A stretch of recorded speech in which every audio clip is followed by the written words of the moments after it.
দাজ্জালের নাম তো আপনারা শুনেছেন। ভয়ঙ্কর ডেঞ্জারাস একটা ক্যারেক্টার। পৃথিবীর শুরু থেকে শেষ পর্যন্ত এর চেয়ে বড় ফিতনা আসেনি, আসবেও না। দাজ্জালের ফিতনা।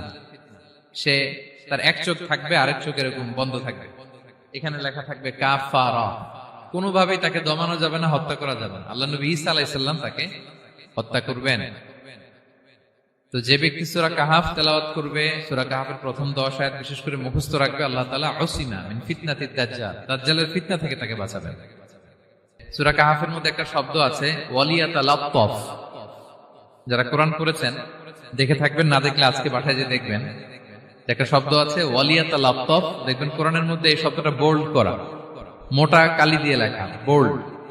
This is the middle of the holy Quran. এটা কোরআনের একেবারে মাঝখানে এই শব্দটা। এর আগে যত আয়াত, তারপরে ঠিক তত আয়াত। সুবহানাল্লাহ বিহামদিহি। This is the middle of the holy Quran, এবং এটা সূরা কাহাফের মধ্যে আছে ওয়ালিয়াতালাত্তাফ শব্দটা আপনারা দেখবেন। এবং এই সূরাটা নবুয়তির ৫ম বৎসরে নাজিল হয়েছিল, আবিসিনিয়াতে, হিজরতের পূর্বে। তখন সাহাবীদের উপর, নমুসলিম সাহাবাদের উপর কঠিন অত্যাচার চলতেছিল, ভয়ঙ্কর ধরনের অত্যাচার। তো এই সূরাটা নাজিল করে আল্লাহ তাআলা আমাদেরকে সান্ত্বনা দিলেন এবং বুঝাতে চাইলেন এই অত্যাচার, এই জুলুমের শিকার শুধু তোমরাই হচ্ছ না, এর আগেও হয়েছে অনেকে।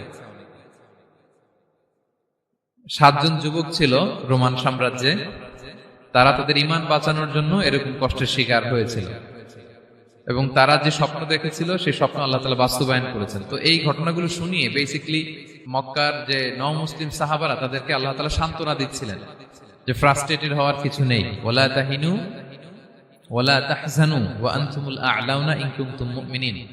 হতাশ হবে না, চিন্তিত হবে না, বিজয় তোমাদেরই হবে যদি তোমরা মুমিন হও, যদি তোমরা বিশ্বাসী হও, তোমাদের ঈমানের দাবিতে যদি তোমরা সত্যবাদী হও। এই সূরাটা নাজিলের একটা প্রেক্ষাপট আছে। মক্কার কুরাইশরা কোনোভাবেই যখন রাসূল সাল্লাল্লাহু আলাইহি ওয়াসাল্লামকে দমাতে পারছিল না, তখন তারা প্ল্যান করলো যে আমরা মদিনাতে যে মদিনার ইহুদিদের কাছ থেকে কিছু জেনে আসি। কারণ মক্কাবাসীদের নবী, রাসূল, ওহী, আখিরাত এগুলোর ব্যাপারে কোনো ধারণা ছিল না। তো ফলে তারা কুরাইশরা নজর ইবনে হারিস এবং উকবা ইবনে আবি মুঈত এই দুইজনকে পাঠালো, তোমরা মদিনায় যাও, মদিনায় ইহুদিরা থাকে, ইহুদিদের কাছে তাওরাত নাজিল হয়েছিল, they have idea regarding prophets and আখিরাত, আখিরাত কি, নবী কি, এগুলোর আইডিয়া তাদের আছে। তো তাদের দুইজনকে পাঠালো যে তোমরা যে তাদের জিজ্ঞেস করো যে আমাদের জ্ঞাতি ভাইদের মধ্যে থেকে একজন তো নবী দাবি করে, সে কি আসলে নবী কিনা, আমরা কিভাবে বুঝবো? তো যেই চিন্তা সেই কাজ, তারা গেল মদিনাতে, মক্কা থেকে মদিনায়, যে খুলে বললো যে আমাদেরই এক ছেলে, আমাদেরই এক লোক বয়স 40 হওয়ার পর থেকে বলে আমি নবী, আমার কাছে ওহী আসে, আল্লাহ আমার কাছে বাণী পাঠায়, আর তিনি আমাকে বাণী বাহক করে পাঠিয়েছেন তোমাদের কাছে। এটা আসলে সত্য কিনা, আমরা একটু কনফিউশনে আছি। তো ইহুদিরা বলল তোমরা যে তাকে 3টি প্রশ্ন করবে, যদি উত্তর দিতে পারে বুঝবে সত্য নবী। 1 নম্বরে জিজ্ঞেস করবে যে মুহাম্মদ বলো তো আসহাবে কাহাফ কারা, আসহাবে কাহাফ সম্পর্কে তোমরা কি জানো? যে সূরাটার নাম সূরাতুল কাহাফ। কাহাফ মানে হচ্ছে কেইভ, গুহা, মানে গুহাবাসী। 7 জন যুবক এই গুহার ভিতরে আশ্রয় নিয়েছিল ঈমান বাঁচানোর জন্য। মুহাম্মদ তুমি যদি সত্য নবী হও বলো এই ঘটনাটা কি।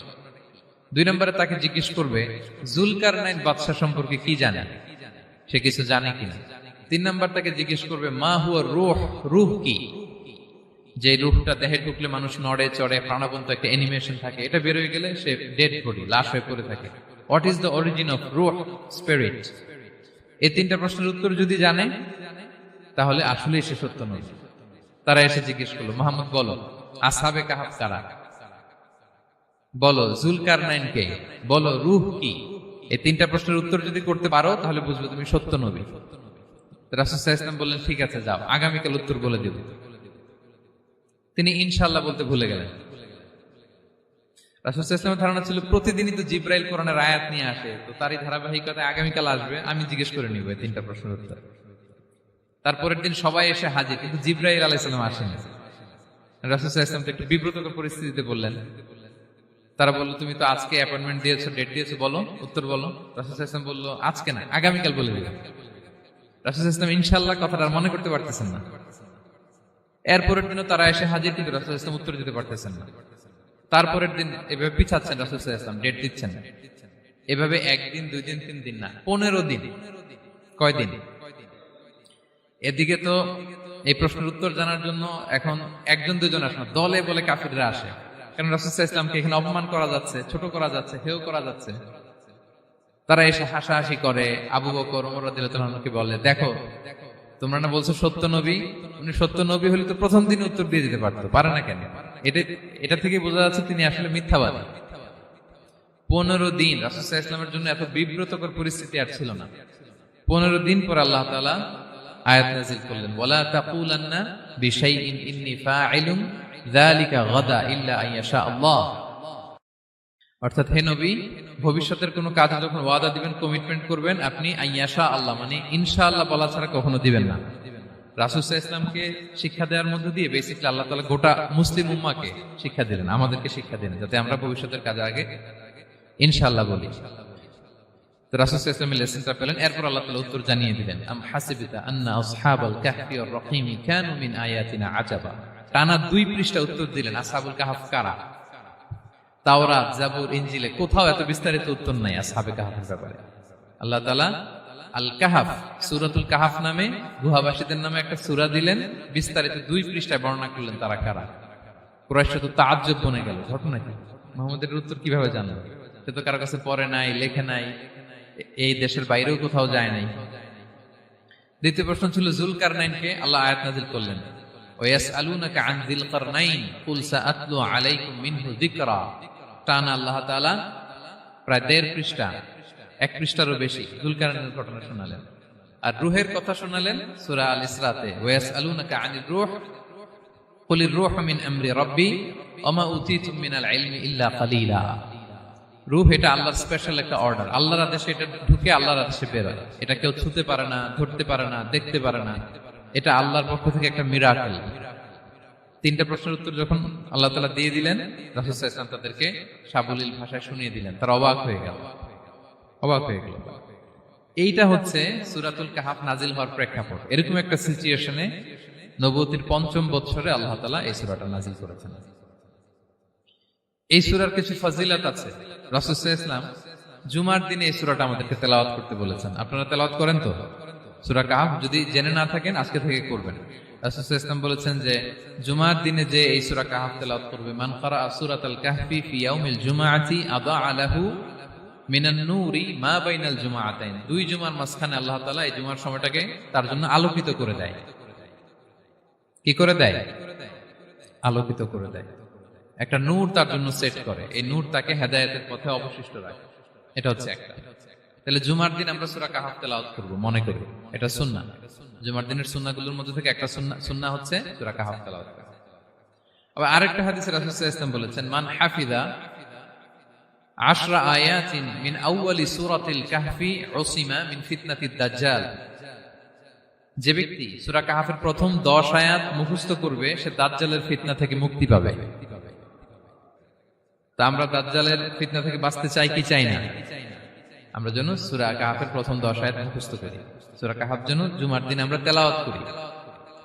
So now the question arises, what is the relationship of Suratul Kahf with Dajjal? দাজ্জালের সাথে সূরা কাহফের রিলেশনটার কারণ কি? একটা মেকানিজম তো এখানে আছে। এত সূরা থাকে, রাসূল সাল্লাল্লাহু আলাইহি ওয়াসাল্লাম কেন বলেন যে সূরা কাহফ পড়লে দাজ্জালের ফিতনা থেকে বাঁচবে? কারণটা কি? এর কারণ হচ্ছে দাজ্জাল আমাদেরকে যে সমস্ত জিনিস দিয়ে ফিতনায় ফেলবে, ওই ফিতনাগুলোর সলিউশন আল্লাহ তাআলা সূরা কাহফের ভিতরে রেখে দিয়েছেন।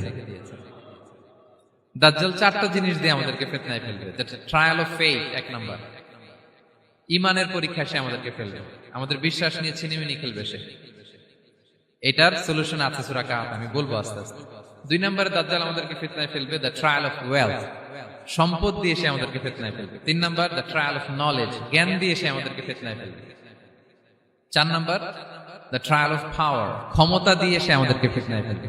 দাজ্জাল 4টা জিনিস দিয়ে আমাদেরকে পরীক্ষায় ফেলবে। কয়টা? 1 হচ্ছে ঈমানি পরীক্ষা, 2 হচ্ছে সম্পদ দিয়ে পরীক্ষা, 3 হচ্ছে জ্ঞান দিয়ে পরীক্ষা, 4 হচ্ছে ক্ষমতা দিয়ে পরীক্ষা। সে ঈমানের পরীক্ষায় আমাদেরকে ফেলবে।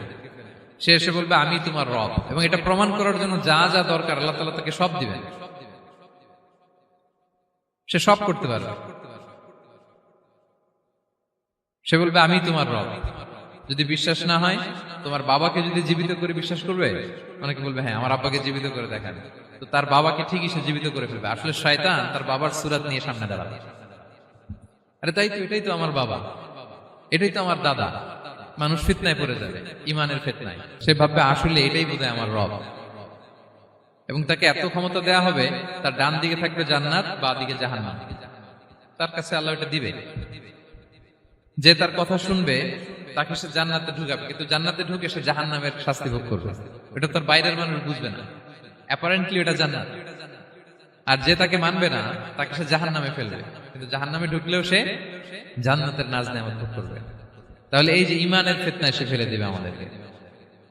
তো ইমান কি করে বাঁচাবো, এটা সলিউশন আমি শোনাবো আপনাদের।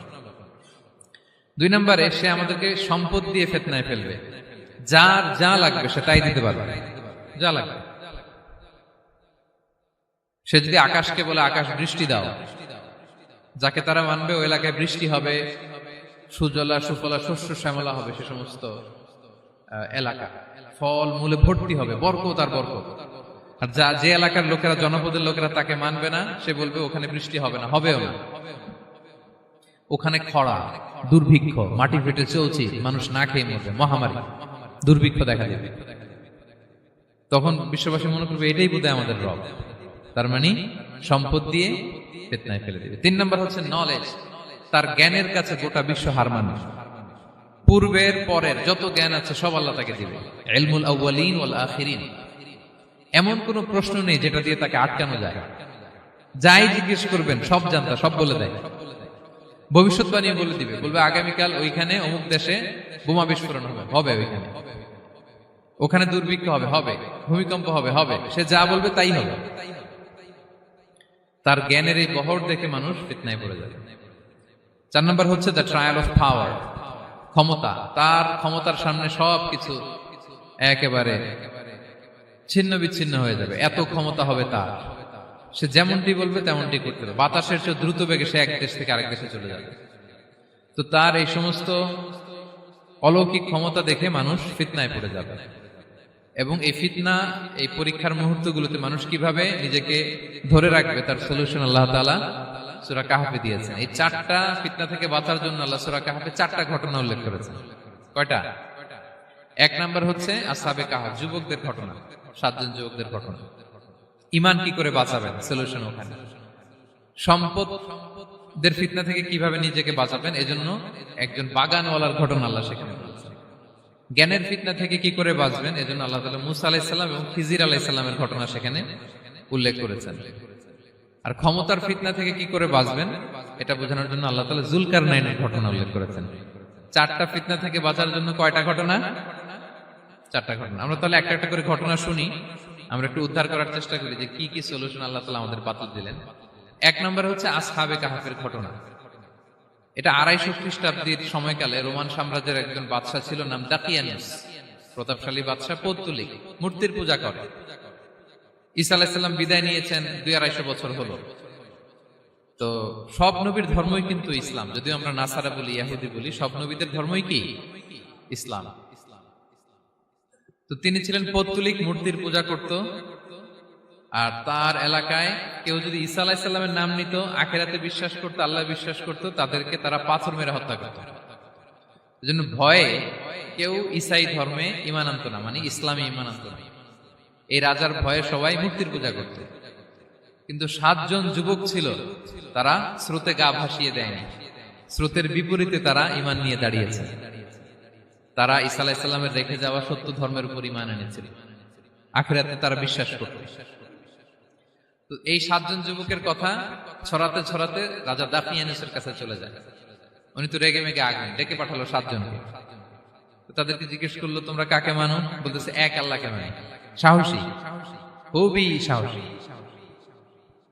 বলতেছে তুমি কি জানো তোমরা কার সামনে কথা বলতেছো? আমি তো তোমাদেরকে মৃত্যুদণ্ড দিতে পারি। তারা বলে দেন, কিন্তু আমরা সব বিসর্জন দিলেও ঈমান বিসর্জন দিতে পারবো না। সুবহানাল্লাহ। তিনি বললেন তোমরা যুবক মানুষ, রক্ত গরম, আবেগে কথা বলতেছো, 3 দিন সময় দিলাম, যাও ঈসার নাম ভুলে যাও, আখিরাত ভুলে যাও, আল্লাহর নাম ভুলে যাও। 3 দিন পরে তোমাদেরকে আবার ইন্টারভিউ নেব। ওই দিন যদি একই কথা বলো, পাথর মেরে 7 জনকে দুনিয়া থেকে উড়িয়ে দেবে। তারা চলে গেল। এবার 7 বন্ধু মিলে পরামর্শ করতে লাগলো, কি করতে পারি আমরা, এই গুণে ধরা সমাজকে আমরা কিভাবে বাঁচাবো, এই পৌত্তলিকতার ছোবল থেকে এই ইফসিস নগরীকে বাঁচাবো কি করে। নগরীটার নাম ছিল ইফসিস নগরী। বর্তমানে এটা তুরস্কের ইজমির শহরে অবস্থিত। এখনো জায়গাটা প্রত্নতাত্ত্বিকদের ওই ইয়েতে এটা সংরক্ষিত, এখনো টুরিস্টরা যায়। তো তারা বলল, আমরা ঈমান বিসর্জন দিব না, যদি আমরা ওদের কথা মেনে নিই আমরা তো মুশরিক হয়ে গেলাম, চলো আমরা এক কাজ করি, আমরা এলাকা ছেড়ে দিই।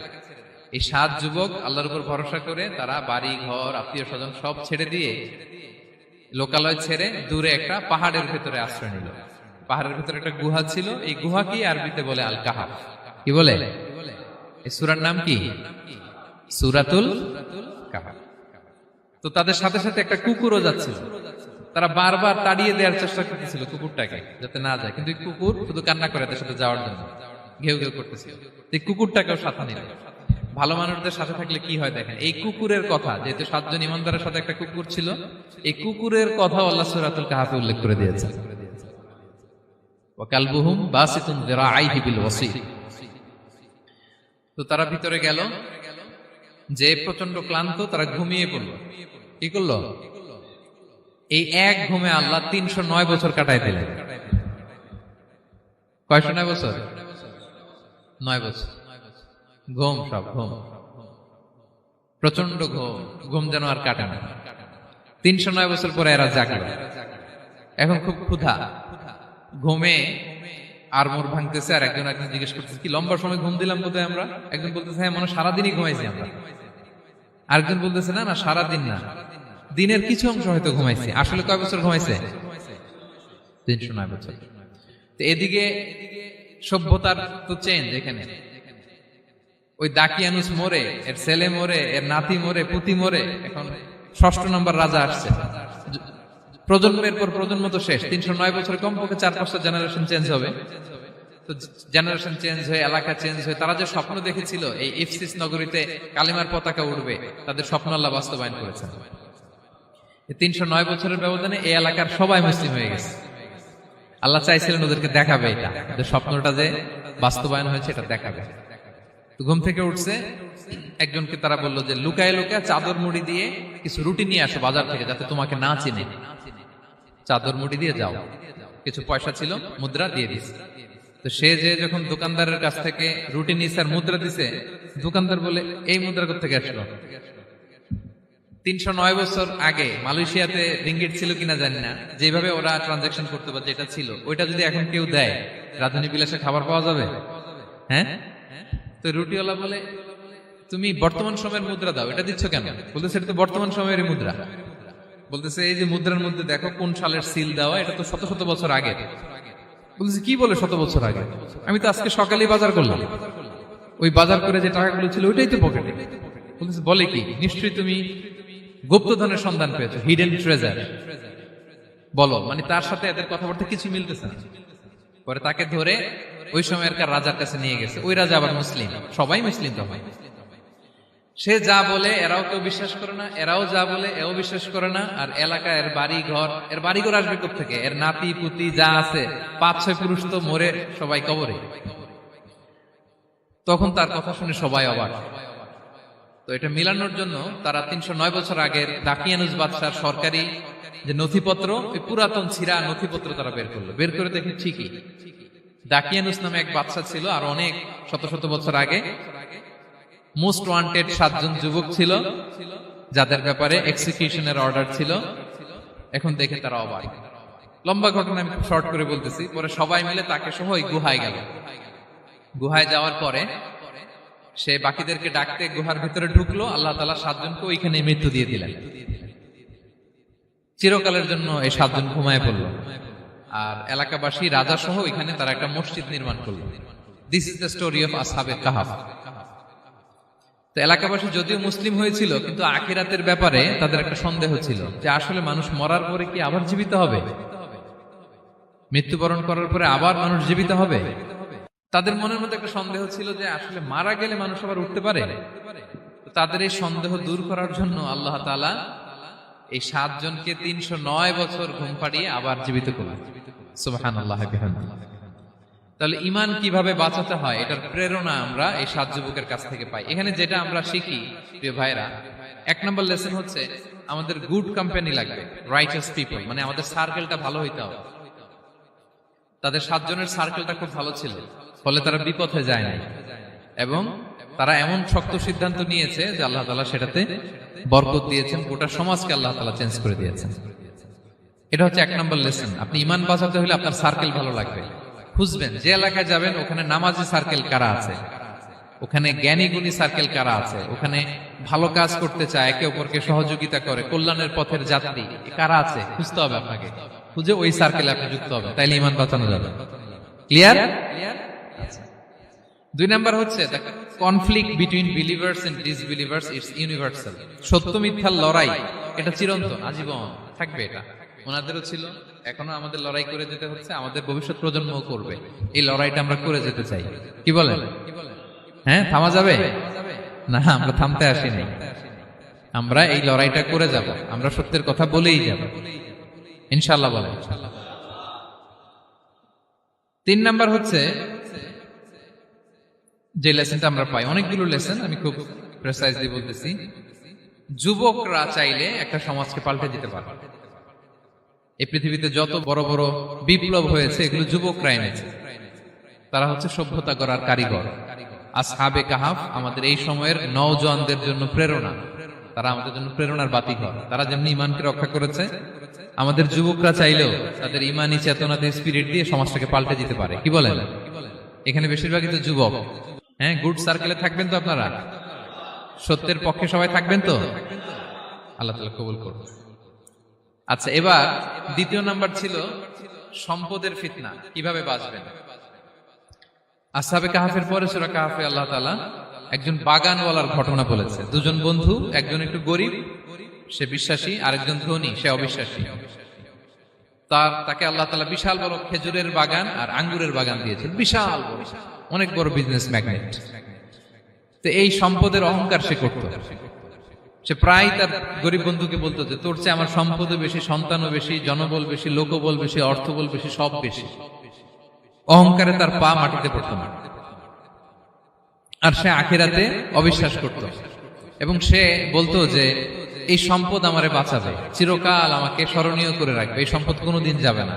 অনেক বড় বড় ধনীরা আছে, তারা এরকম মনে করে যে আমি এত বড় সিআইপি, হ্যাঁ, আমি এত বড় বিজনেস ম্যাগনেট, এই দিন বোধহয় আর চেঞ্জ হতে পারে না, আমার আজীবনই বোধহয় এত পাওয়ার থাকবে, এত সম্পদ থাকবে। এটা ভুল ধারণা।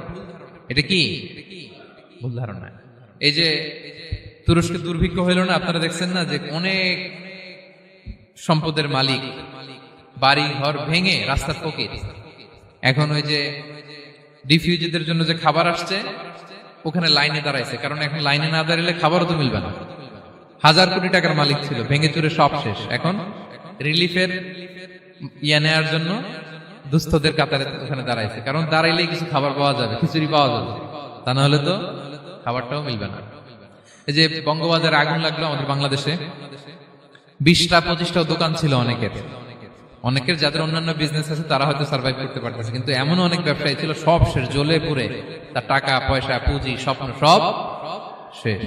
তো ধনীকে গরিব বানাতে আল্লাহর 1 সেকেন্ডও লাগে না। ওই বিশাল প্রাসাদ থেকে টেনে ভাঙ্গা থালা হাতে দিয়ে রাস্তায় নামাইতে আল্লাহ কয় সেকেন্ড লাগে বলেন তো? 1 সেকেন্ডও লাগে না। সো এই লেসনটা কিন্তু আমাদের নিতে হবে। এবং ওই ব্যক্তির নসিবে তাই ঘটেছিল। সে যখন অহংকার করতেছিল, আল্লাহ তাআলা আকাশ থেকে হুসবান একটা আগুন পাঠালেন।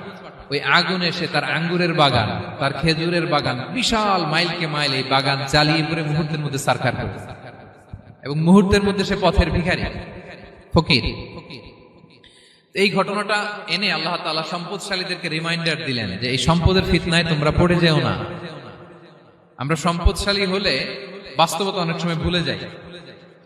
সূরাতুল হুমাজাতে আল্লাহ তাআলা বলেন ইয়াহসাবু আন্না মালাহু আখলাদা। সম্পদশালীরা মনে করে এই সম্পদ আমাকে চিরকাল বাঁচিয়ে রাখবে, চিরকাল বোধহয় এই সম্পদ আমার হাতে থাকবে। না, এটা হাতের ময়লা, আজ আছে কাল নাই, যে কোনো সময় চলে যেতে পারে।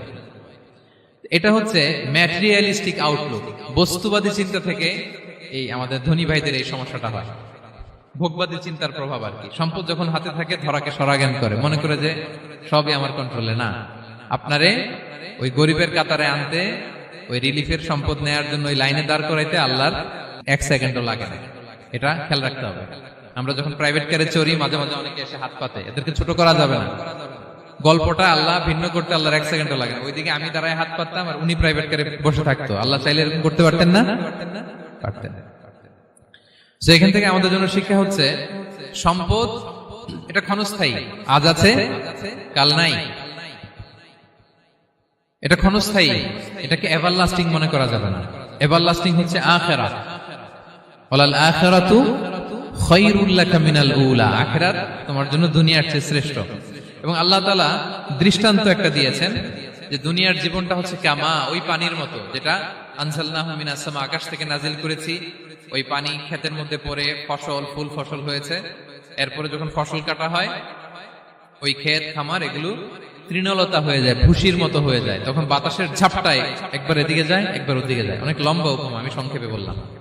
তো শেষ আউটপুটটা হচ্ছে এটা, সম্পদ এটা মুহূর্তেই চলে যেতে পারে। সম্পদ উপার্জন জায়েজ আছে, মুসলিমরা সম্পদ উপার্জন করতে পারবে, কোনো অসুবিধা নাই। আপনি যদি ধনী হন এটা ভালো, ফলে আপনি যাকাত দিতে পারবেন, অসহায় দুস্থদের সহায়তা করতে পারবেন, কন্ট্রিবিউট করতে পারবেন।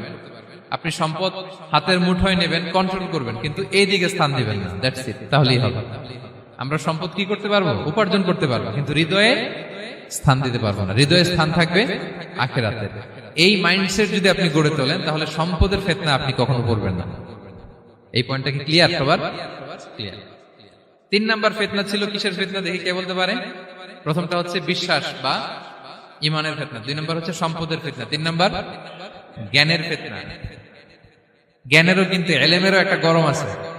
যার ইলম আছে তার মধ্যে এই সমস্যাটা কাজ করে।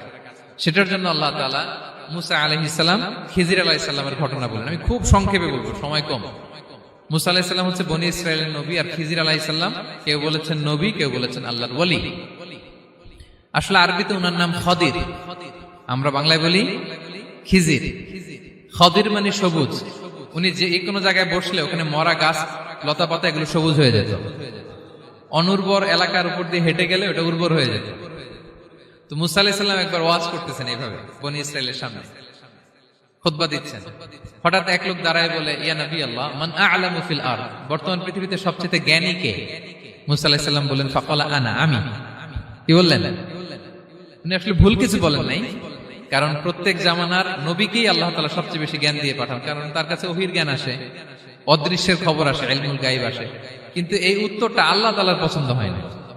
আল্লাহ তাআলা চাচ্ছিলেন মুসা যদি বলতো আল্লাহ তাআলাই জানে কে জ্ঞানী বা আল্লাহই সবচেয়ে জ্ঞানী, এরকম হলে ভালো হতো। কিন্তু মুসা আলাইহিস সালাম কি বলছে? আমি। এখন প্রশ্ন করলো সবচেয়ে বড় জ্ঞানী কে? উনি কি বললেন? আমি। এই যে আমি এটাতে ঝামেলা আছে। আমি বড়, আমি জানি, আমি সব, দিস ইজ প্রবলেমেটিক। আল্লাহ এটা পছন্দ করলেন না। আল্লাহ তাআলা মুসা আলাইহিস সালামকে বললেন, মুসা তুমি যে বলছো তুমি জ্ঞানী, না তুমি জ্ঞানী না, তোমার চেয়ে বড় জ্ঞানী আছে। মুসা আলাইহিস সালাম বলে, তাই নাকি? আমার চেয়ে বড় জ্ঞানী কে? তো আল্লাহ তাআলা বললেন, ইযহাব ইলা মাজমাইল বাহরাইন, 2 সাগর বা 2 নদীর মিলনস্থলে যাও, ওখানে আমার এক বান্দা আছে তোমার চেয়েও জ্ঞানী। মুসা আলাইহিস সালাম বললেন, তাই নাকি? তো আল্লাহ আমি কিভাবে চিনি উনি কোথায় থাকে, কিভাবে বুঝবো? আল্লাহ বললেন, একটা বড় মাছ নাও, এটাকে ফ্রাই করো, এটাকে ফ্রাই করে একটা ঝুড়ির ভেতরে নাও, যেখানে এই মাছটা সাগরে ঢুকে যাবে ওখানে আমার বান্দাকে পাবে। তো উনি ওনার সহযোগী ইউশা ইবনে নুনকে নিয়ে হাঁটতে লাগলেন। হাঁটতে হাঁটতে এক জায়গায় ক্লান্ত হয়ে পাথরের পাশে বিশ্রাম নিলেন। ওই পাথর থেকে আবার এক ধরনের পানি বের হয়, এই পানিটারে বলে আবে হায়াতের পানি, মাউল হায়াত, জীবন নদীর পানি। এই পানি কোনো মৃত প্রাণী বা বস্তুর গায়ে লাগলে ওটা জীবিত হয়ে যায়। তো ওনারা পাথরে হেলান দিয়ে বিশ্রাম নিচ্ছিলেন। ওই পানি ওই ফ্রাই করা মাছের গায়ে লাগার সাথে সাথে মাছ জীবিত হয়ে ঝুড়ি থেকে বের হয়ে সাগরে ঢুকে গেছে। ওনারা আর খেয়াল করেন না। এরপর আবার হাঁটতে লাগলেন। হাঁটতে হাঁটতে যখন ক্লান্ত শ্রান্ত, তখন বলে, এই ইউশা, আমাদের ওই মাছ, ফ্রাই মাছটা দাও, এখন খাই। ঝুড়ি খুলে দেখে মাছ নাই। মাছ গেল কোথায়? তখন ইউশা বলল, হয়তো আমরা যে পাথরের ওখানে বিশ্রাম নিয়েছিলাম ওখানে আমরা মিসিং, ওখানে হারাই ফেলছি। চলো চলো, আরে ওইদিকে তো যাইতে হবে আমাদের। উনি গেলেন, যে দেখে মাছ যে জীবিত হয়ে বালুর এদিকে নাড়াচাড়া করতে করতে সাগরে ঢুকে গেছে, ওখানে দাগ আছে। মুসা আলাইহিস সালাম ঢুকলেন সুরঙ্গ, ঢুকে দেখে চাদর গায়ে দিয়ে এক লোক শুয়ে আছে। সালাম দিলেন, আসসালামু আলাইকুম। ওই লোক চাদর আর সরায় না, ভিতর থেকে বলতেছে ওয়ালাইকুম আসসালাম। তো চাদরের ভিতর থেকে উনি বলে মান আন, তুমি কে? মুসা আলাইহিস সালাম বললেন আনা মুসা, আমি মুসা। উনি বলেন মুসা বনি ইসরাইল, বনি ইসরাইলের মুসা? বললেন হ্যাঁ। কেন এসেছো? এবার চাদর খুললেন, বলতেছে আপনার কাছ থেকে কিছু শিখতে আসছি। আল্লাহ বলছে আপনি নাকি সবচেয়ে বড় জ্ঞানী। আমি ভুল করে বলে ফেলছিলাম আমি, আল্লাহ বলছেন যে আপনি নাকি জ্ঞানী। বলতেছে না, তুমি আমার জ্ঞান নিতে পারবে না, ওই ধৈর্য শক্তি তোমার নাই। মুসা আলাইহিস সালাম বললেন যে আপনি যে কোনো শর্তে আমাকে একটু রাখেন কয়েকদিন আপনার সাথে, আমি রাজি। বললেন না তুমি পারবে না। মুসা আলাইহিস সালাম জোর করতে লাগলেন, অবশেষে খিদির আলাইহিস সালাম রাজি হলেন। বললেন শর্ত হচ্ছে আমি যাই করি আর না করি আমাকে কোনো প্রশ্ন করা যাবে না। মুসা আলাইহিস সালাম বললেন ওকে। সফর শুরু হলো। সামনে নদী, এক লোক তাদের নৌকা দিয়ে নদী পার করায় দিল। নদী পারাপারের পর খিজির আলাইহিস সালাম লাঠি দিয়ে নৌকার তলাটা ছিদ্র করে দিলেন। মুসা আলাইহিস সালাম বললেন ইন্না লিল্লাহি, এটা আপনি কি করলেন? ওরা আমাদেরকে নদী পার করে দিল, আর যে ভাড়াটা আসছিল এটাও নিল না, আমাদেরকে সম্মান দেখালো, আপনি নৌকা ছিদ্র করে দিলেন। খিজির আলাইহিস সালাম বলছে এই যে আমি বলছিলাম না তুমি ধৈর্য ধারণ করতে পারবো না, যাও তোমার রাস্তায় তুমি, আমার রাস্তায় আমি। মুসা আলাইহিস সালাম আবার ক্ষমা চাচ্ছেন যে আপনি আমার ক্ষমা করেন, আমি তো ভুলে গেছি, আর প্রশ্ন করবেন না। চলতে লাগলেন। হঠাৎ বাচ্চারা খেলতেছে, এক বাচ্চাকে ধরে হত্যা করলেন খিজির আলাইহিস সালাম। এবার তো মুসা আলাইহিস সালাম রেগে গেছে, আপনি করলেনটা কি? নিষ্পাপ ফুলের মতো শিশুকে হত্যা করলেন। খিজির আলাইহিস সালাম বলে এই যে আমি জানতাম যে তুমি ধৈর্য ধারণ করতে পারবে না, তোমার রাস্তা এক, আমার রাস্তা এক, যাও। এবার মুসা আলাইহিস সালাম করজোর করতেছে যে this is the last chance, একটা ফাইনাল চান্স দেন, একটা সুযোগ দেন, আর আমি প্রশ্ন করব, এটাই লাস্ট। বলেন ওকে ঠিক আছে। হাঁটতে হাঁটতে এক ইহুদি বসতির সামনে যে হাজির, দুজনই খুব ক্ষুধার্ত, খাবার চাইলো, এরা আবার কৃপণ, খাবার দিল না। তো খিজির আলাইহিস সালাম বললেন ঠিক আছে, খাবার যেটা দিচ্ছেন আমরা চলে যাই। যাওয়ার পথে দেখতেছে এই এলাকার একটা দেয়াল ভেঙে পড়ে যাবে। তিনি বললেন মুসা চলো এটা ঠিক করে দেই। দুইজন মিলে প্রচন্ড ক্ষুধায় এটা সেটা এনে দেয়ালটা তৈরি করতেছে। মুসা আলাইহিস সালাম তো এমনি রাগী, পেটে আবার ক্ষুধা, আবার বলছে কিছু বলাও যাবে না। তিনি এবার আর প্রশ্ন করেন, বলতেছে ওরা এত কিপটামি করলো আর আপনি এটা করে দিলেন, আপনি তো চাইলে এটা টাকা নিতে পারতেন, পারিশ্রমিক নিতে পারতেন চাইলে। এই কথা বলার পর খিজির আলাইহিস সালাম বললেন হাযা ফিরাকু বাইনি ওয়া বাইনি, এখানেই তোমার আর আমার সেপারেশন, আর সামনে আগানো যাবে না, তোমার কোনো ধৈর্যই নেই। তো এতটুকু তোমাকে আমি বলি যে আমি একটাও আল্লাহর আদেশ ছাড়া করি নাই, আল্লাহর আদেশে আমি করেছি। কি? এক নম্বর হচ্ছে ওই যে আমাদের ভাড়া নিতে চাইলো না, আমাদেরকে পার করে দিল, নৌকাটা ছিদ্র করেছি কারণ এই এলাকায় একজন জালিম বাদশা আছে, সে নৌকা পেলেই গরিব মাঝিদের নৌকা সিজ করে নিয়ে যায়। তো এটাকে যখন তলায় ছিদ্র করে দিছি, রাজার লোকেরা এসে দেখবে যে এটা তলা ছিদ্র, তো পানি ঢুকতেছে, এটা নিবে না, ওরা পরে সামহাও এটা রিপেয়ার করে চালাইতে পারবে। মুসা আলাইহিস সালাম বলে সুবহানাল্লাহ, তাই তো, এটা তো আমি বুঝতে পারি নাই।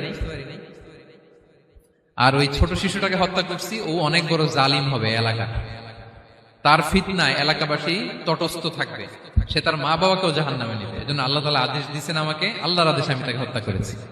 মুসা আলাইহিস সালাম বললেন তাই তো, এটা তো অনেক ভালো কাজ করছেন। তাইলে তো বলতেছে তাহলে ওইটা বলেন, খাবারও দিল না, এত কৃপণ, এদের দেয়াল কেন ঠিক করতে গেলেন আপনি? তখন তিনি বললেন যে আসলে এটা একটা ইয়াতিমদের ঘর ছিল, দুইটা ইয়াতিম শিশু, তাদের বাবা মা খুব ভালো ছিল, আর এই দেয়ালের নিচে আছে গুপ্তধন, এই দেয়ালটা পড়ে যাবে, এই গুপ্তধন তারা ছোট মানুষ নিতে পারবে না, এলাকাবাসী তাদেরকে বঞ্চিত করে নিয়ে যাবে। আমি দেয়াল গড়ে দিলাম যাতে করে তারা যখন প্রাপ্তবয়স্ক হয় নিজেদের সম্পদ নিজেরা বুঝে নিতে পারে। সুবহানাল্লাহ বিহামদি। মুসা আলাইহিস সালাম বলে তাই তো, এগুলো তো আমি বুঝতে পারি নাই। তো এই ছিল খুব সংক্ষিপ্ত পরিসরে মুসা আলাইহিস সালাম খিজির আলাইহিস সালামের ঘটনা। তো রাসূল সাল্লাল্লাহু আলাইহি ওয়াসাল্লাম বুখারীতে একটা চমৎকার কথা বলেছেন, তিনি বলেছিলেন ওয়াদিদনা আন্না মুসা সাবার হাত্তা ইউকাসসা আলাইনা মিন আমরিহিমা। রাসূল সাল্লাল্লাহু আলাইহি ওয়াসাল্লাম বলেছিলেন ইস, আমার ভাই মুসা যদি আরেকটু ধৈর্য ধরতো তাহলে আরো কিছু অজানা তথ্য আমরা জানতে পারতাম। এখান থেকে, এই ঘটনা থেকে আমরা কি শিখলাম? প্রথম যেটা আমরা শিখলাম, জ্ঞান নিয়ে বড়াই করতে নেই, ঠিক কিনা? জানার কোনো শেষ নেই, জাননেওয়ালার উপরও জাননেওয়ালা আছে, জ্ঞানীর উপরও জ্ঞানী আছে। আপনি কিছু জেনেই মনে করবেন না আমি সব জানি, আপনার চাইতেও বেশি জ্ঞানী অনেকে আছে। অনেক সময় বক্তার চাইতেও শ্রোতারা অনেক জ্ঞানী, হয়তো এখানে এমন অনেক জ্ঞানী লোক আছে যার ধারে কাছেও আমরা কেউ নেই, হতে পারে। সো আমি সব জানি, এটা ভুল, এটা শয়তান বলে। এটা কে বলে? শয়তান বলে। আবু নাওয়াস একটা কবিতা লিখেছেন, ওয়াকুল লিমান ইয়াদঈ ফিল ইলমি ফালসাফাতান হাবাসতা শাইআন ওয়া গাবাত আনকা আশিয়াউ। কেউ যদি বলে আমি সব জানি, তুমি তাকে বৃদ্ধাঙ্গুলি দেখিয়ে বলো আপনি কিছুই জানেন না, আপনি অল্প কিছু জেনেছেন, জানার এখনো অনেক বাকি। তাহলে মুসা আলাইহিস সালামের এই ঘটনা জিজ্ঞেস করা হলো কে জ্ঞানী, উনি বললেন আমি জ্ঞানী। এরকম কি আমরা কখনো বলবো না? সবচাইতে বড় জ্ঞানী কে? ওয়া ফাওকা কুল্লি যী ইলমিন আলিম, সবচাইতে বড় জ্ঞানী আল্লাহ তাআলা। সো জ্ঞান নিয়ে আমরা অহংকার করব না। 2 নম্বর যে শিক্ষাটা আমরা পাই, ওই যে নৌকা দিয়ে পারাপার হচ্ছিল, তখন একটা চড়ুই পাখি এসে সাগরের মধ্যে মুখ দিয়েছিল। তো খিজির আলাইহিস সালাম বললেন, মুসা তুমি কি চড়ুই পাখিটা দেখতে পাচ্ছ? হ্যাঁ দেখতে পাচ্ছি। চড়ুই পাখিটা যে সাগরে মুখ দিয়ে দেখতে পাচ্ছ? হ্যাঁ দেখতে পাচ্ছি। তখন খিজির আলাইহিস সালাম বললেন, চড়ুই পাখিটা সাগরে মুখ দিয়ে পানি খাওয়ার পরে চড়ুই পাখির ঠোঁটে বা চঞ্চুতে যতটুকু পানি লেগে আছে, এই পানিটা হচ্ছে তোমার আমার এবং মহাবিশ্বের আমাদের সকলের জ্ঞান। আর এই মহাসাগরের সকল পানি হচ্ছে আল্লাহ তাআলার জ্ঞান। আল্লাহ তাআলা বলেছেন, ওমা উতিতু মিনাল ইলমি ইল্লা কালিলা, আমি তোমাদেরকে একেবারে অল্প জ্ঞান দিয়েছি, একেবারে অল্প। এই রহস্যে ঘেরা এই মহাবিশ্বের অনেক কিছু আমাদের অজানা। প্রিয় ভাইরা, আমরা অনেক কিছু জানি না, আমাদের এই লিমিটেড নলেজে এগুলো ধরে না, তারপর আমরা জ্ঞানের বড়াই করি। আপনারা উপমাটা বুঝতে পারছেন? একটা নৌকা থেকে চড়ুই পাখি ঠোঁট দিয়ে পানি খাচ্ছে, পানি খাওয়ার পরে স্বভাবতই চড়ুই পাখির ঠোঁটে একটু পানি তো লাগবে। খিজির বললেন যে এই পানিটা হচ্ছে তোমার আমার পৃথিবীর সবার জ্ঞান, আর এই সাগরের বাকি পানিগুলো কার জ্ঞান? এবার বুঝতে পারছেন আল্লাহ তাআলার জ্ঞানের পরিধি। আমরা জ্ঞান নিয়ে যেন কখনো কি না করি, বড়াই না করি। জ্ঞান 2 ধরনের, একটা বাহ্যিক জ্ঞান, একটা অন্তর্নিহিত জ্ঞান। External knowledge, internal knowledge. আমরা যখন কোরআন হাদিস পড়ি আমাদের বাহ্যিক জ্ঞান অর্জন হয়। কোরআন হাদিস পড়লেই আপনি জ্ঞানী হয়ে যান। এটা কোরআন হাদিস পড়তে হয়, এটা ডাইজেস্ট করতে হয়, এটার উপর আমল করতে হয়। এই জ্ঞান অর্জন শেষে এরপরে আল্লাহর প্রিয় বান্দাদেরকে আল্লাহ অন্তরে ইলমের নূর দেন, ইলহাম দেন। That is the knowledge, that is the pure knowledge. আপনি হাফেজে কোরআন হয়ে ভাবেন না আপনি সব জানেন, আপনি বুখারী মুখস্থ করে ভাবেন না সব জানেন। এই সব জ্ঞান অর্জন করার পরে ইলমের নূর হাসিল হয়, সেটা আল্লাহ সবারে দেয় না। সো এই অন্তর্নিহিত জ্ঞান, দূরদৃষ্টি, farsightedness, that is the pure knowledge. এটার জন্য বছরের পর বছর, যুগের পর যুগ সাধনা করতে হয়। সেটার জন্য এই জ্ঞান অর্জনের জন্য 3টা জিনিস করতে হয় ইলমের নূর অর্জনের জন্য। কয়টা? 1 হচ্ছে বিনয়, 2 হচ্ছে সফর, 3 হচ্ছে সবর। আবার বলি, 1 হচ্ছে বিনয়, 2 হচ্ছে সফর, 3 হচ্ছে সবর। আল্লাহ তাআলা আল্লাহর নবীকে তাওরাত দেওয়ার পরেও আরো ট্রেনিং সেশন করাইছেন খিজির আলাইহিস সালামের কাছে। যাও, ওনার কাছে গেলে তুমি ছোট হবা, নত হবা। জ্ঞান যদি আমি নিতে চাই আমাকে ছোট হইতে হবে। ধরেন একটা গ্লাস থেকে একটা খালি গ্লাসে পানি ঢালবো, তো যেটাতে নেওয়া হবে এটা উপরে থাকলে হবে? যে গ্লাসটার মধ্যে পানি আছে এটা উপরে থাকবে, ওইটা ব্ল্যাঙ্ক গ্লাসের মধ্যে পড়বে। আপনি নলেজ ইলম নিতে চাইলে আপনাকে নিচে থাকতে হবে, উনি উপরে থাকবেন। আপনার শায়েখ আপনাকে দিবে, আপনার উস্তাদ আপনাকে দিবে, আপনার মুর্শিদ আপনাকে দিবে। বুঝতে পেরেছেন? তাহলে আমাদেরকে হাম্বলনেস লাগবে। শিখতে হইলে হাম্বল হইতে হয়, বিনয়ী হইতে হয়। আচ্ছা, 2 নাম্বার সফর করতে হয়। এটা আল্লাহ মুসা আলাইহিস সালামকে দিয়ে করাইছেন, যাও পিছে পিছে উস্তাদের পিছে পিছে ঘুরো। তো এজন্য সফর করতে হয়। এখন ঘরে বসে অনেক কিছু জানা গেল, উস্তাদের সান্নিধ্য লাগে, সফর করতে হয়। আমাদের ক্লাসিক আলেমরা হাদিস কালেকশনের জন্য শহরকে শহর সফর করতেন। এখন আমাদের আলেমরা দেওবন্দে যায়, মিশরে যায়, মদিনায় যায়। এখানকার মালয়েশিয়ান স্টুডেন্টরা দেশে বিদেশে যে নলেজ অর্জন করে। সফর আপনাকে লাগবে। তাহলে বিনয়, সফর, 3 নম্বরে কি? সবর। ধৈর্যশীল হইতে হবে। দেখেন মুসা আলাইহিস সালাম বারবার প্রশ্ন করে ফেলতেছেন, বারবার ওয়াদা ভঙ্গ করতেছেন। এরকম করলে হবে না, ধৈর্য লাগবে। ধৈর্যের বলে বলিয়ান হলে তখনই আপনার মধ্যে ইলম আসবে। তাহলে জ্ঞানের ফিতনায় পড়ার আর আমাদের কোনো সম্ভাবনা আছে? আমরা বিনয়ী হব, আমরা জ্ঞান আল্লাহর দিকে ফিরাই দেব। আমরা বলবো উনি সবচেয়ে ভালো জানেন। পারা যাবে তো ইনশাআল্লাহ? আচ্ছা, আমি একেবারে শেষ পর্যায়ে চলে আসছি, 2 মিনিটের মধ্যে শেষ করে দিচ্ছি। 3 নাম্বার ছিল কিসের ফিতনা? 4 নাম্বার ক্ষমতার ফিতনা। এই ফিতনা থেকে বাঁচার জন্য সর্বশেষ আল্লাহ তাআলা যুলকারনাইনের ঘটনা বলেছেন। অনেক বড় বাদশা ছিলেন, পৃথিবীতে 4 জন বাদশা গোটা বিশ্ব শাসন করেছেন। 2 জন কাফির, 2 জন মুমিন। কাফির একজন হচ্ছে নমরুদ, যিনি ইব্রাহিম আলাইহিস সালামকে আগুনে ফেলেছিলেন। আরেকজন হচ্ছে বখতে নাসার, যাকে ইংরেজিতে বলে নেবুচারনেজার দ্য সেকেন্ড, দ্বিতীয় নেবুচারনেজার। তারা কোনো নির্দিষ্ট এরিয়ার বাউন্ডারির বাদশা না, গোটা বিশ্বের বাদশা ছিলেন। এই 2 জন কাফির। আর 2 জন বাদশা ছিলেন গোটা বিশ্বকে শাসন করেছেন, তারা ছিলেন মুমিন। একজন হচ্ছে সুলাইমান আলাইহিস সালাম, আল্লাহর নবী। আরেকজন হচ্ছে যুলকারনাইন, গোটা বিশ্ব শাসন করেছেন, প্রাচ্য থেকে পাশ্চাত্য সব জায়গায় তিনি গিয়েছেন, ইসলামের বাণী প্রচার করেছেন, জালিমদেরকে শায়েস্তা করেছেন। তো এরকম দিক বিদিক তিনি জয় করতেছিলেন। অনেকে জুলকারনাইনকে আলেকজান্ডার দ্য গ্রেটের সাথে গুলিয়ে ফেলে না। ম্যাসিডোনিয়াতে যে আলেকজান্ডার দ্য গ্রেট ছিল, উনি আর জুলকারনাইন এক নন। জুলকারনাইন হচ্ছে আল্লাহ তাআলার প্রিয় একজন বান্দা, অনেক বড় সাহসী বীর পুরুষ ছিলেন, গোটা বিশ্বে ইসলাম প্রচার করেছেন। করতে করতে করতে করতে অনেক বড় ঘটনা, আমি সব শেষের ঘটনাটা বলি। উনি জর্জিয়া, বর্তমান যে জর্জিয়ার তিবলিসি এরিয়া, এখানে এসে একটা এলাকার সন্ধান পেলেন, যারা ওনাকে এসে বলল যে এখানে একটা জঙ্গলি গ্রুপ আছে যাদের নাম ইয়াজুজ মাজুজ, তারা এসে আমাদের উপর হামলা করে। হে জুলকারনাইন, আমরা আপনাকে ট্যাক্স কালেক্ট করে দিচ্ছি, আপনি তাদের মাঝে আর আমাদের মাঝে একটা প্রাচীর তৈরি করে দেন। আপনারা ইয়াজুজ মাজুজের নাম শুনেছেন না? ইংরেজিতে বলে গগ ম্যাগগ। নূহ আলাইহিস সালামের 4 সন্তান ছিল, হাম, সাম, ইয়াফাস, কানাআন। এই ইয়াফাসের বংশধর হচ্ছে ইয়াজুজ মাজুজ, জঙ্গলি, হাজার হাজার শুধু বংশ বিস্তার করে। তারা এসে লোকালয়ে মানুষের উপর আক্রমণ করে, তাদের গবাদি পশু এগুলো ছিনিয়ে নেয়, ফলমূল খেয়ে ফেলে। তো জুলকারনাইন বাদশার কাছে যখন বিচার দেওয়া হলো, উনি বললেন ঠিক আছে, তোমাদের ট্যাক্স দেয়া লাগবে না, তোমরা শারীরিক পরিশ্রম করে আমাকে সাহায্য করো। তো উনি বর্তমানে হচ্ছে এক পাশে কৃষ্ণ সাগর, ব্ল্যাক সি, আরেকদিকে কাস্পিয়ান হ্রদ বা কাস্পিয়ান সাগর, এর মাঝখানে 1200 কিলোমিটার লম্বা মাউন্টেন রেঞ্জ, পাহাড়ি এরিয়া, আপনারা গুগলে দেখবেন। এইখানে 2 পাহাড়ের মাঝখানে ফাঁকা জায়গায় তিনি বড় বড় লোহার পাত প্রথিত করলেন, গেড়ে দিলেন। এরপরে তামা, সীসা গালিয়ে বিশাল একটা ওয়াল তৈরি করলেন। এটা জুলকারনাইন উনার বানানো ওয়াল বা ড্যাম, প্রাচীর। এখন আর ইয়াজুজ মাজুজ আসতে পারে না, ওরা আর আসতে পারে না। ওরা প্রতিদিন এটা ভাঙার চেষ্টা করে, কিন্তু ভাঙতে ভাঙতে আরেকটু ভাঙলেই ভেঙে যাবে। ওরা বলে আগামীকাল ভেঙে ফেলবে, ইনশাল্লাহ বলতে ভুলে যায়। এজন্য এরপরের দিন এসে দেখে আবার এটা আগের মতো হয়ে আসছে। কিয়ামতের আগ দিয়ে ওদের মধ্যে এই ইনশাআল্লাহর প্রেরণা আসবে। তাদের একজন বলে উঠবে, আগামীকাল ইনশাআল্লাহ আমরা এটা ভেঙে খান খান করে দেব, ঠিকই ভেঙে ফেলবে। তখন তারা ভেঙে চুরে কুটি কুটি ইয়াজুজ মাজুজের দল এসে হামলে পড়বে।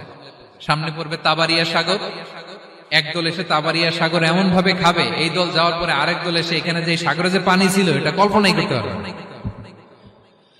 তারা পৃথিবীতে ফিতনা ফাসাদ করবে।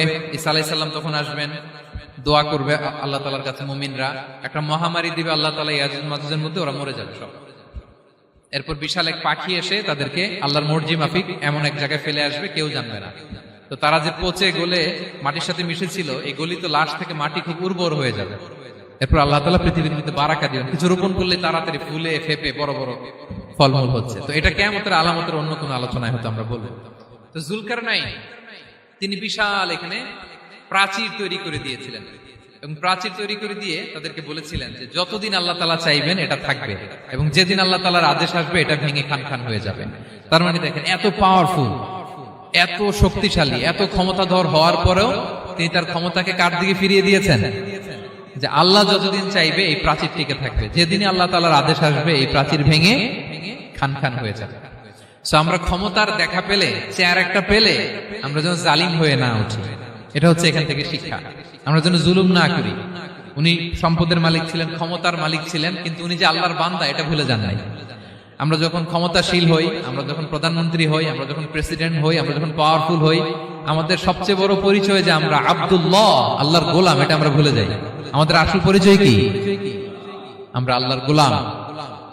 আমরা যে আল্লাহর গোলাম, এই চিন্তাটা, এই সেন্সটা যদি আমাদের মাথায় থাকে, তাহলে ক্ষমতা আমাদেরকে দাম্ভিক বানাতে পারে না, আর ওই ক্ষমতা আমাদেরকে ফিতনায়ও ফেলবে না।